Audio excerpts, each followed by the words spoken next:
What's up, YouTube? This OG Weasel Urban Conversion, and I'm back again with another one. How y'all doing? Y'all just now tuning into my channel. I did 20 years on the 30-year federal prison sentence. I'm talking about my journey, my journey only, things that I've seen in federal prison along my 20-year journey. I'm here today. I got released under the clemency program that Obama initiated leaving office. I was one of the recipients of that situation, and I'm home. I'm telling y'all my story. It's OG Weasel Urban Conversion. Y'all come on in. Y'all hit that like. Y'all hit that button for me, man. Y'all hit that subscribe for me. If y'all some new subscribers just falling into this, man, check me out, man. This story here,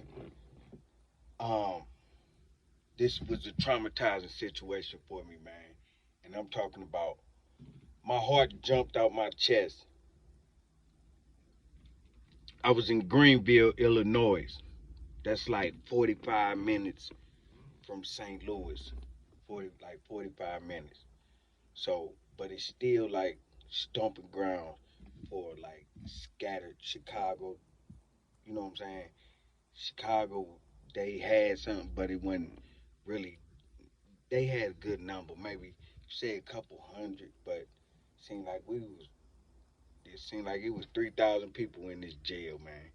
You know, so I knew at this time I knew a few Chicago dudes. I was kind of green to the structure of Chicago because it was a guy in my unit from Chicago named Sarge. I think he was a vice lord.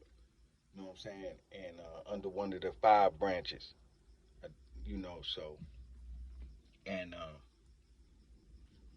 he was an older guy, looked like he had done some time, you know what I'm saying, did some state time, real militant type of dude by himself. So I'm just telling you about different characters in this unit. I'm in FCI Greenville at a medium. Um, Even though I was close to home and I had a lot of homeboys and we was deep. St. Louis was deep. That was our jail. We was deep. Kansas City was there with us. We was there. Me and Kansas City and St. Louis was intertwined. They was deep. They had a ritual.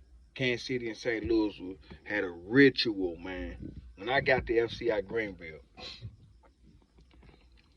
but it was a lot of key factors in this situation, man. Because in my unit, there's a lot of heavy hitters from not only Kansas City and St. Louis and Chicago. You know what I'm saying? So it was I'm talking about it was a unit of respect, man. For real. It was a unit of straight respect, man. For real. And I was grateful to come through that camaraderie, man, with that group of men coming through this transition of doing 20 years in prison. So I get a taste of this Midwest. And this my big homie. He my big homie too from Kansas City, named Sid. Now it's 2 Sids in Kansas City. It's one a little chunky, out of shape, but play handball and will run the bands up playing handball. And he overweight, out of shape, everything, and he the toughest on the compound or force to be reckoned with. His Sid, you know, both of them from Kansas City. 2 old heads now. My big homies. Now we had a dude in the unit named Big G. Big G was from Chicago. I'm talking about massive dude. Massive. You know what I'm saying? Wasn't on no rah-rah. You know what I'm saying? Real kind of, he was big. He looked like the type of dude that used to use looked like he played college football, all of that, and got a little little more seasoned, and he started educating himself. He looked like one of the guys that probably was just you make him mad, he just clocking the fuck out you. You know what I'm saying? But now, since he got some little education under him, he kind of deal with things on a more diplomatic level, you know. But that's the perception I got of Big G. But Big G was cool homie. You know what I'm saying? Big cool. You know what I'm saying? Had a gang of years, had about, man, he probably had 30, 20, 30. He had a number. Big G used to hang with another BD from Chicago. I think he was a BD from Chicago named Big C. Or he was a Big C was a breed or a BD. But I think he was a BD. Because C was real quiet. C was a tall ass dude. He lived in another unit from Chicago. And they used to call him Big C. Motherfucker like 7 feet tall, damn near looked like.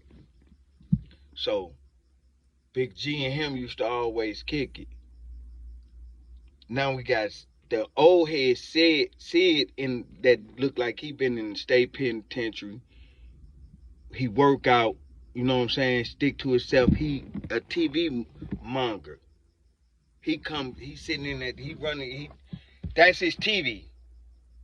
Nuts hanging in the TV room like come in and ain't nobody saying shit to him. That's what he running. This shit. I'm coming in sitting my motherfucking ass down. You know what I'm saying? I don't give a damn about that TV, but I will come in here and see what they flicking this motherfucker to. But one thing about it, I ain't finna be dying over no TV. So they didn't have to worry about me coming here talking about what's on TV. Shit, because I was trying to get back to the streets to make my own movie. Shit. So anyway, and years later, I would be sitting all them criminal shows and shit. Like I Got Caught, The Dumbest Criminal in the World. Why did he leave the gun? Or this motherfucker, or all the way to this motherfucker finna go back to court for killing his wife 12 years ago. What? These the type of motherfuckers you sit next to. So anyway, not getting off the story, I'm just taking y'all through the mindset. But anyway, back to Big Sid. Big Sid. Sid was a cocky, muscular, old head. Worked out, ripped up, you know what I'm saying? Looked strong. You know what I'm saying? But a little older.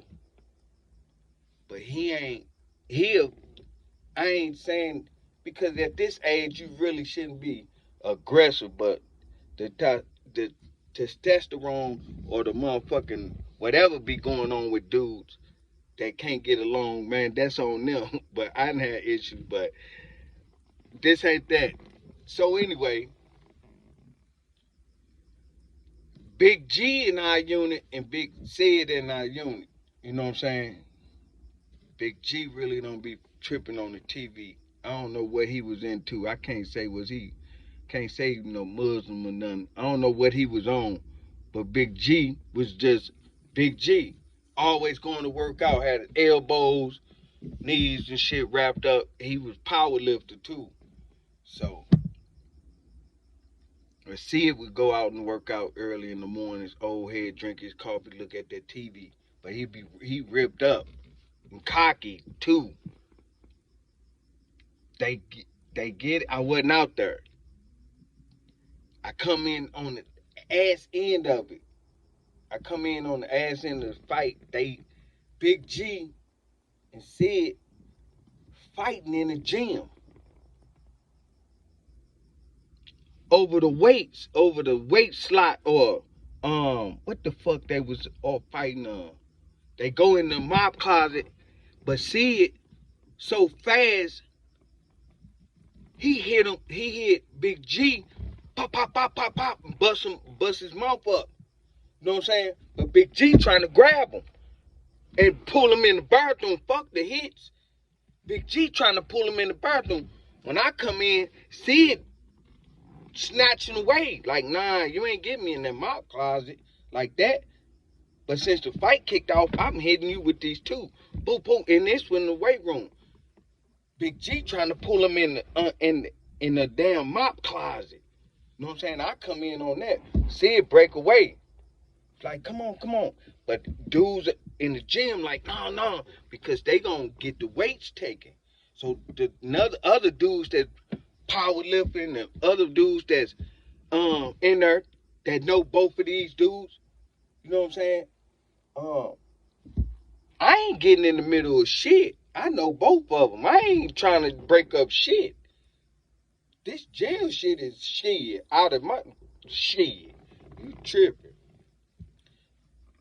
And these motherfuckers, not that big size mean nothing, but these motherfucking heavyweights. See, it's just a short version. He ain't no tall. Big G would have grabbed him. He was gonna hurt him.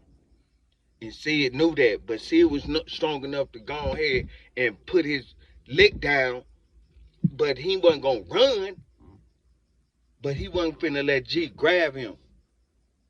G trying to pull him in that motherfucking closet, y'all. When I come in that back door from that weight room, and Big G pulling his ass in that closet, mouth bleeding and shit. I'm like, damn, what's going on in this motherfucker? So see it break away. Man, I said, damn. So that shit break up and all of that shit. So I'm outside. I'm going outside. I ain't chasing what the fuck finna go down later on or nothing. I go play handball, do my regular routine, this and that, play handball, smoke my little tree, talk shit on the handball court, drink my little homemade wine, and talk shit and lose the game. Next man up, and we still talking shit. You know what I'm saying? Playing handball. To recall, we go in. I go in, we go in, take a shower, everybody get their food together, you know, same routine. So now it's wind down time. Motherfucker come in the TV room, and where I be sitting at, I kind of go sit there all the time because my paperwork straight. I can sit in here. I ain't nothing. I'm straight. I always sit over here, over in this corner. Or in the back, it don't matter. But this motherfucker, I come in the TV room, this motherfucker full, so I'm going over here on the end. But Sid sit in the middle. Sid sit in the middle. And I go in the end, oh my God. To his motherfucking right here, he got a towel right here. Unfolded. Big ass knife. Knife so motherfucking big, I say, oh my God, what the fuck I done came in here.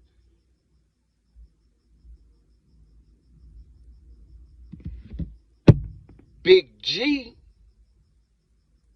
is Big G in this TV room? Fuck no, Big G ain't in this goddamn TV room. You know what I'm saying? But he on that top walk. And I knew with Big G, it was just in his eyes that he was gonna get him. It was in his eyes, I seen it. It was in his eyes that he was gonna get Sid. And Sid didn't give a fuck. I could see Sid in the unit to other big homies and OG niggas talking to him. I'm a rookie in this prison shit at this time, so I know to just sit back and watch. I see Sid watching, telling motherfuckers just talking motherfucking homies and shit. Motherfuckers just concerned about and heard about the incident out on the yard. Whatever. To my knowledge, that's all I heard. Sid tell every motherfucker, man, stand down, I got this. Cause anything else, nigga, I'm putting this motherfucking gun on him. So ain't nobody, St. Louis and Chicago ain't getting into it for nothing. And Big G ain't bringing nobody in. So it was on some grown man shit, however it went after that. You know what I'm saying? Because it was going to be the Clash of Titans, you know. Um, I come in that TV room, man, and sit down, look up at that damn TV, see that tile over here with this motherfucking ice pick so motherfucking long, man. I said, oh my God. Ooh, he finna kill Big G. Big G coming this motherfucker tripping, man, about anything that happened in that gym earlier, man. He better have one of these motherfucking knives he got. Cause he ain't, man, I'm telling you. And I ain't saying Big G didn't have no knife like that. I know Big G probably holding like a motherfucker. But if you had, later on, I, I witnessed motherfuckers having knife fights. And I even wanted to ask a motherfucker to get their knife. Because at one period of time in this journey, man, I didn't give a damn about living or dying or nothing if somebody was tripping with me. So, man, having a knife fight, that was later on. And I always considered myself being able to fight. So it was just like protect myself. Shit, I could fight. But the average, you know what I'm saying? Heavyweight too. I know enough tactics, you know what I'm saying? Get your ass up off of me. So, but anyway, man, I said, come in this TV room, sit here, see this big ass knife. I said, oh my God, boy, I'm finna witness a goddamn killing. I said, oh my God, man, I got my ass right back up. First commercial came on, I got my ass up. Oh man, I don't like this. Skip my ass up out that TV room. Went in the room. I went in the room. Who the fuck I was in the room with in Greenville? Uh, can't even remember. Pool. My man Pool from St. Louis, old head. But anyway, that he was myself, old head, cool man. Then again, yeah, I think Pooh was. During that move, I think he went down to the RDAP unit or something like that. But anyway, man, I thought I was finna witness my first murder, man, with Big G and Sid. Got into it, man. And I'm talking about, man, seeing that knife, man, and seeing the man behind the knife. I'm knowing, looking at this dude, Sid, old head, looked like he been in penitentiary his whole life. This motherfucker got work out. This motherfucker, this a prison body. This old head motherfucker got, cause you can't get, you ain't dedicated to nothing like this on those. But knowing he can handle himself, man, I knew he was gonna stab Big G. I don't know what Big G had on his mind on some fighting shit, but said was gonna stab you. I ain't gonna lie. You was a goner, buddy. But it scared me so bad, I skipped my ass out that TV room, y'all, and didn't come back to that motherfucker till tension was clear. You know what I'm saying? Fuck that TV room. Straight up, man. A lot of shit went down in them TV rooms, man. First commercial, niggas getting took off on in that motherfucker. You know what I'm saying? So, ooh, the things that go down in the TV room.